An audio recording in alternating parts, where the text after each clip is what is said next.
وكلمه للالمان، مش هتعلمونا ازاي نمشي قوانيننا ولا بلادنا. احنا عندنا اعتزاز بديننا، مش هنتغير.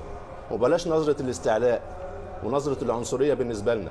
احنا قوم اعزنا الله بالاسلام وبديننا، مش هنغير. تحط لي ايدك ما تحطليش ايدك، احترم نفسك انت وهو، واحترم قوانين البلد. والوزيره، وزيره الداخليه، انت جاي تحت تتحايلي على قانون البلد، اول واحده منوطه ان هي تلتزم بقانون البلد، تضبط. انا الكلمتين دول كانوا في قلبي، فحبيت اقولهم. احنا عندنا اعتزاز بديننا ومش هنتغير، ومش هنتغير. قطر نقلتنا من حته دايما كنا مستضعفين فيها، دلوقتي انتوا اللي بتعترضوا علينا. فوده زي ما بيقول ابن خلدون، المغلوب مولع بتقليد الغالب.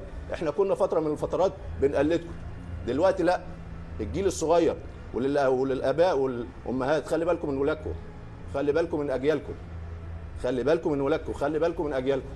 احنا طالما اعتزلنا بالاسلام وعاداتنا وتقاليدنا، هنبقى فوق. هم اللي لازم يبقوا تحت.